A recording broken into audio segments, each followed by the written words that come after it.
skill deal. Moses Itauma. Do you know who that motherfucker is? The giant, that 20-year-old heavyweight. Oh yes. Bro. Yeah. Did you see what he did to Dillian White? Yes, he's a problem. Bro. Yes. He's no a joke. problem. Yeah. That guy's Is a he only real 20? problem. 20 years old. Yeah. Wow. He's just slightly older than Tyson was when he won the title, so he can't be the youngest guy to ever win the title. Damn. This motherfucker is so fast. He moves like a middleweight. I know. Here's Look at Itauma. that. Watch this Look guy. at It's great for what he do, his skills and his power and his attribute. And he's smart. Yeah. He's definitely smart. He can box his ass off. That is a bad dude. You hear me? That is a bad dude. You understand me? They don't give him credit because we don't see him that much. I know we're in the same weight class. I know we can fight each other, but when it comes to Moses, I enjoy watching him. He just seems to dominate throughout. Sharp, accurate, doesn't waste any. Yeah. He had him on the back foot from the very beginning because he's a hard, sharp puncher and he's very clever. So he puts punches in the right place, and he's so quick to change from head to body, which makes him very, very dangerous. Adam Smith was brutally honest after Moses Itauma's knockout win over Jermaine Franklin, admitting the finish was devastating and a clear statement. Itauma became the first man to stop Franklin, leaving ringside stunned and reinforcing fears that the young heavyweight is rapidly becoming a serious, dangerous force. Tom, Look at that. watch this Look at guy. that. That's that Samoan or whatever it is. Bro, look at the skill. It's the skill, the movement back and Dylan forth. White's no joke either. Dylan White's no joke. Look at this. It'd be nice if he said his name right. It's Dillian, but it's all right. Bro, he tuned this guy up. One round, man. I mean, again, White is past his prime. He's also gotten and- beat up. White's gotten. Yeah, sure. Tyson Fury beat him up. A lot of guys But beat this him is up. the but test still, you want for this young contender. It's the way he did it. He Yes. did it like, I'm a world champion. Mop the floor with him. Yeah, Didn't Deontay Wilder start him as well? I think he's a good kid. I've said in the past that I think he can be a champion, and I do think, just like I said with Jared Anderson, I think Jared and Moses are very, very both good fighters. However, there's a lot of temptation. There's a lot of stuff outside of boxing that makes fighters not achieve what they should have done, and it's the same old story. If I woulda, shoulda, coulda. If I didn't get involved with these people, if I didn't go out and drink, if I didn't get involved with this, that and the other, then I would have, if I woulda, shoulda, coulda. That's why I can sit here today and say I always wanted to not be a woulda, shoulda, coulda guy. I am the guy who did everything he could. And they're only starting off a career, so if they can stay on the right path and away from all the idiots, away from the women, away from the drunken nights, away from all the cranks, then I believe both of them can go on. Former world champion Carl Froch, known for his brutally honest analysis, and veteran pundit Johnny Nelson, respected for technical insight, were left seriously impressed by Moses Itauma, highlighting his explosive knockout power reminiscent of a young Mike Tyson. It's been a better Magnificent Seven than tonight. What a night. What a really good show. Even matches, fantastic stories, drama, knockdowns, beautiful boxing. We had everything.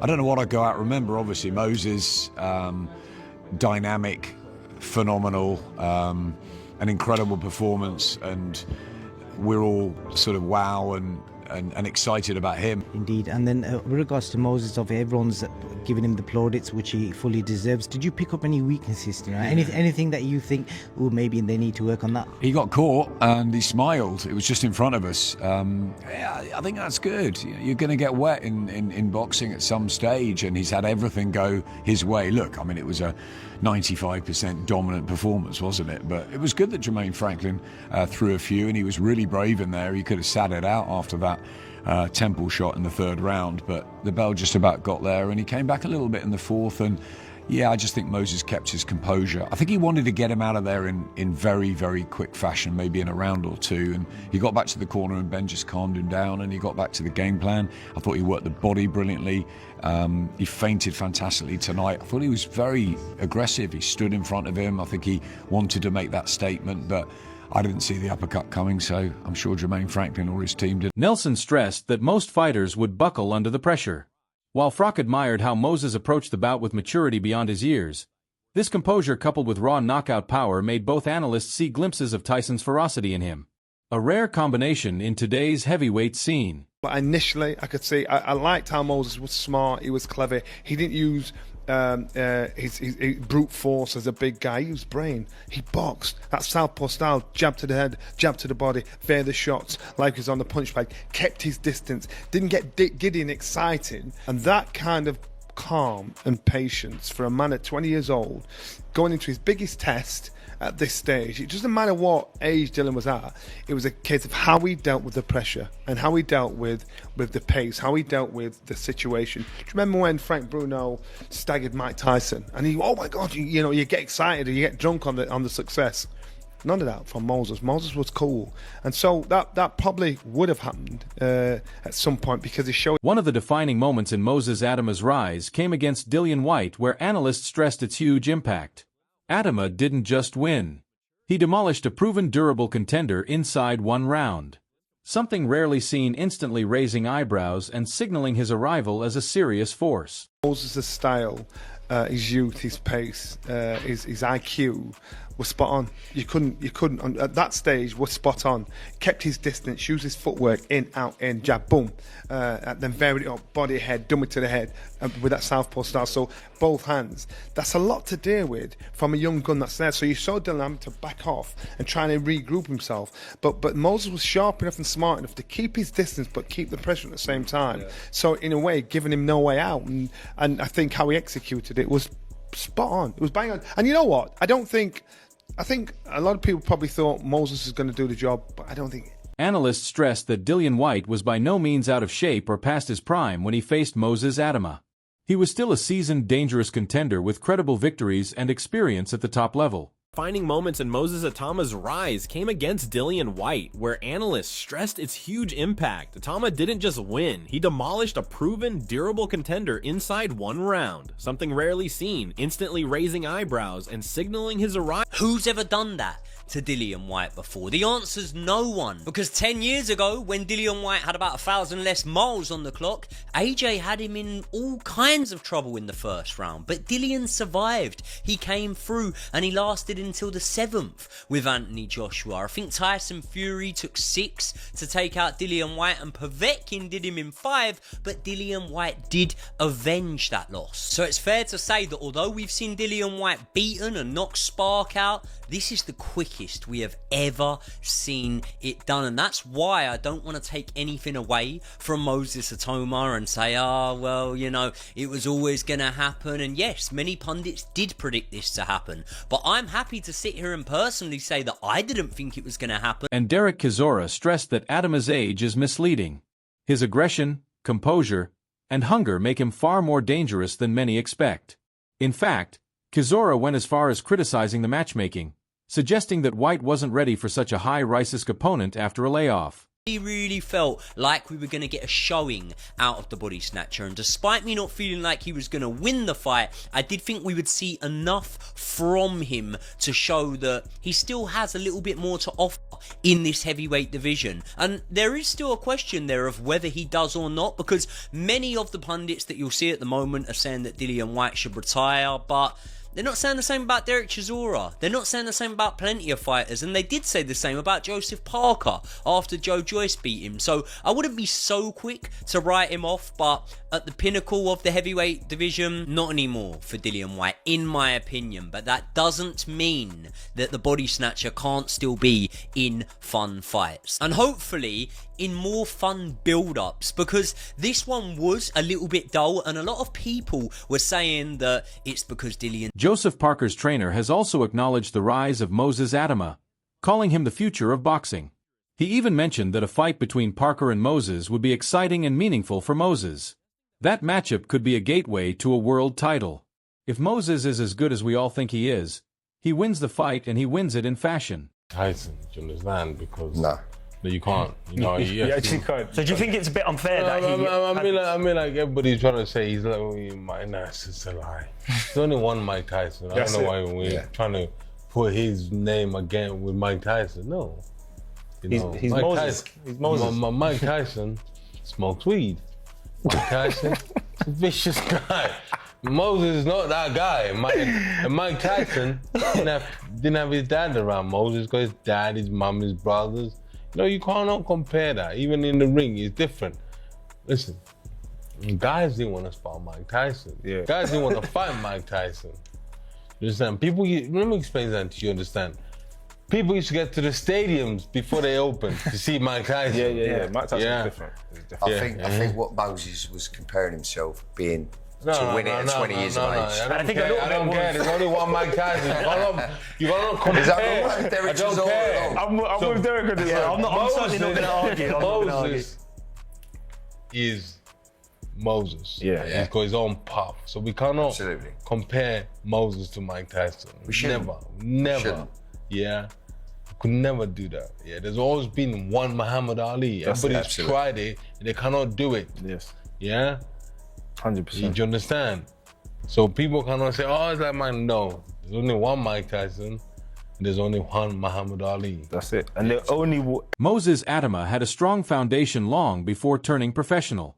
As an amateur, he was unbeaten with 24 wins and 11 stoppages, earning gold medals at school, junior, youth European, and world levels, showing early signs of a highly developed skill set. All think he is. He wins the fight, and he wins it in fashion. Yeah, Moses Itauma, it's almost like they're picking opponents for him already. One of the opponents that has been at least earmarked for Moses this year maybe is Joseph Parker. Let's hear from Joseph Parker's manager and trainer, Andy Lee. This is what he had to say about a potential Joseph Parker versus Moses Itauma showdown. For me, Moses is the future of the heavyweight division. For Moses, it's a risky fight. For Joe, it's a risky fight because there's no upside to beat Moses for Joe. There is. He's building his name. He's significant heavyweight now, Moses, but he's an up and coming guy. And Joe's already at the top. Moses Itauma versus Joseph Parker. Of course, I think Joseph Parker is the interim champion. Moses is number one. That title becomes vacant. That's how that fight happens. Yeah. That title, Alexander Usyk decides he doesn't want to go in against Joseph Parker because that's the next fight that's been ordered, mandated by the WBO. He relinquishes that title. Then it's a must-happen fight because it's a case of Moses Itauma getting the opportunity against Joseph Parker with the world title on the line. So you think that's enough temptation for me to go right now because there's a lot of people talking about don't go too soon and all that, but when you get those sort of opportunities, maybe that is the right fight. I mean, I don't know where you're at on that, Simon, but I think... It's ready for a Joseph Parker? I mean, yeah, if he's number one in the division, the validity of that fight for both fighters sits up on the fact that if the belt's stripped away from Alexander Usyk, which we think it will because he'll vacate and not take... Observers noted even at 18 how polished his footwork, defense, and clean combinations were, reflecting years of disciplined training and ring experience. That background shaped him into a composed, calculated boxer, ready for the professional ranks sooner than most. His early dedication laid the groundwork that now makes his rapid rise look almost effortless as he already competes with the confidence and precision of much more experienced fighters. Polished. I was turning pro so young. Bear in mind, he'd only just turned 18 at the time. Right, this is 2 years ago, maybe 3 years ago now. I really wanted to know how many amateur fights he had to look as polished as he did. And in that interview, he told me it was something like 22, 23 amateur fights, which is really... It's quite a low amount. It was a bit of a kind of land when he said it. I remember at the time thinking, huh? And then obviously you're interviewing, so you want to try and get the next question. You don't want to be just stopped in your tracks. But it genuinely nearly did stop me in my tracks, given how polished he looked and how good he looked. You know, I was thinking, yikes, that's actually a bit of a strange one for someone to look that polished in such. Andy Lee, a respected trainer and former fighter, offered a fascinating glimpse into Moses Itauma's behind-the-scenes preparation, sharing a story about sparring sessions with Joseph Parker. Lee revealed that the young heavyweight went toe-to-toe with the former world champion in highly competitive sessions. According to Lee, these spars were more than practice. They were wars. Lee's account is particularly telling because sparring stories often reveal qualities not seen under the lights. The fact that Moses could hold his own and even push Parker in tough exchanges says a lot about his readiness for top competition. Parker is known for his durability and skill. So for a prospect to impress against him at such an early stage is remarkable. Great spars. Great spars. They were tough spars. Tough 4 rounds. They went to war basically for the 4 rounds. 4 rounds that Moses was in, it was like a war. And yeah, he's a good guy to be around as well. We enjoyed his company. It's justified to an extent because he's doing what he should be doing. He's knocking out all these opponents. in a great style. And people like knockouts, you know, so he win by knockout, gets people's attention. I think, it's warranted, some of the hype. In this day and age, it's always too much. The criticism too much and the hype is too much on either end of the spectrum. But he's still young and still developing, still has things to learn and improve on. But for right, Moses Itauma has made it clear that he wants to build his name by tackling tough British opponents as he climbs the heavyweight ranks.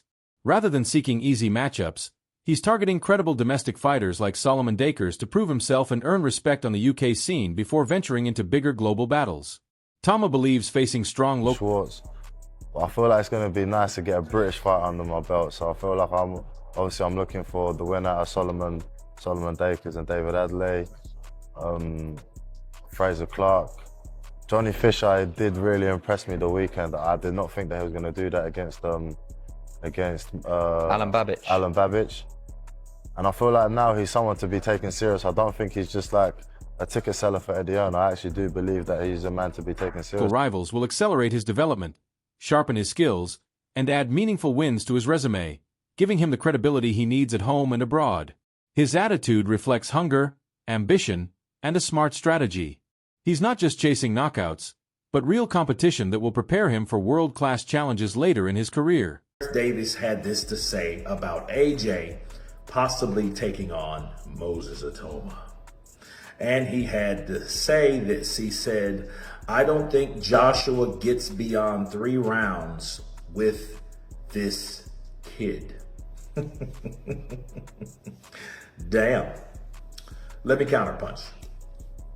Gareth Davis, he's never been a fan of AJ because he was a fanboy of Tyson. So you know you can't have it both ways. You can't be a fanboy of Tyson and then a fan of AJ. That just won't happen. So I expect him to say that. I expect him to say something like that. But is it true? If AJ decided to fight Moses Itauma, AJ, I think, knows Moses because remember, they were in the same camp for a while. They sparred together. They shared time together. Moses never fought Dillian White or never sparred Dillian White. He sparred everybody else. Joshua, Fury, Parker. He sparred a lot of people. Akoli, you know, the list goes on. But I'll say this. I think AJ fighting Moses Itauma, I don't know what would be in it for Moses versus what would be in it for AJ beside a hard-ass night. Gareth A. Davies has weighed in on the tantalizing possibility of a future showdown between Moses Itauma and Anthony Joshua, suggesting that Itauma possesses the tools to trouble or even defeat the former world champion if the fight ever materializes. Davies has repeatedly compared Itauma's rapid rise and skill set to the established stars of the division, noting that his combination of youth, speed, power, and tactical sharpness could give Joshua problems in a head-to-head matchup. While Joshua remains one of the most accomplished heavyweights of his generation, Davies believes that Itauma's fearlessness and physical attributes would give him an edge, especially against a slower, more predictable veteran. That view has sparked debate across the boxing community about whether a generational passing of the torch could happen sooner rather than later. Last week, I think when me and Simon sat down last week on Simon's Talk Boxing show, I think we were all on the same page that we thought the two would come through and that he would win the fight. It was whether he would do it quick or whether he would do it late. And, you know, when you have a fight week like that, lots of the eyes of the world are on you. As a 20-year-old man, we need to keep reminding everybody just how old this young fella is. I thought he dealt with it absolutely fantastically. All week, the interviews that I watched, he looked like he was bang on. He speaks with... He's such a stoic guy, the way that he speaks with such calm and reassuredness. And then to get in there on a Saturday evening and do what he did in the manner that he did it. You're with Adam and that, Simon. He ticked every single box. Well, I think Adam's assessment was absolutely right about the nature of the event. A headlining event where all the focus is on him, all the pressure, to some extent, despite his protestations during interviews during the course of the week that he didn't feel under pressure. There was always this indication that there was pressure because he goes into a fight, people expect him to knock people out. People are comparing him to a young Mike Tyson. You know, at this stage in his life, Mike Tyson had 28 fights before he fought Trevor Berbick to win a world title. This kid's had 12. The flip side of the argument is is that Dillian Whyte was, unfortunately for us, was precisely what we had forecasted, which was a lamb to the slaughter in terms of a seemingly disenfranchised fighter that wasn't mentally in the right place, it seems, at any point during the course of the last week. I think that was amplified on Saturday night, watching him walk into the ring. I know that we do have a tendency to analyse ring walks more than we once used to. Veteran boxing analyst Simon Jordan, known for his outspoken takes on fighter potential, and seasoned pundit Adam Catterall, respected for technical breakdowns, both highlighted a crucial yet often overlooked aspect of Moses Itauma's rise is his age. At just 20 years old, Itauma was handling pressure that many seasoned pros struggle with, stepping into major fights with composure and confidence that belied his youth. Jordan pointed out how clever Itauma looked in the ring, using his ring IQ to dictate pace and creatively exploit openings rather than simply relying on power. Catterall reminded audiences that while his maturity was impressive, he's still incredibly young with years of growth still ahead of him. The blend of strategic savvy and youthful physical attributes suggests a long, promising career for the rising heavyweight star. One that could continue developing as he gains more experience and tougher challenges. I mean, the thing is if you haven't sparred him or whatever else, you get a first-hand experience. Like, oh wow, this isn't a normal 16-year-old, 20-year-old, whatever else. It's a real fighter from young, let alone. Veteran British boxer Lawrence Akoli, known for his skill across multiple weight divisions and respected for his honest evaluations, offered high praise after witnessing Moses Itauma's stunning first-round demolition of Dillian Whyte. Akoli didn't just commend the result. He emphasized that what he saw wasn't typical of someone so young, describing Itauma as not a normal 20-year-old. He highlighted how the young heavyweight combined raw power with tactical maturity and composure, traits usually expected only from seasoned professionals. In Oki's view, Itauma's ability to remain calm while dictating the fight's pace and landing precise fight-ending shots spoke volumes about his skill level and potential. That kind of poise under pressure, according to Akoli, suggests Itauma isn't simply a prodigy. He's a future force who could redefine expectations for boxers of his age and era.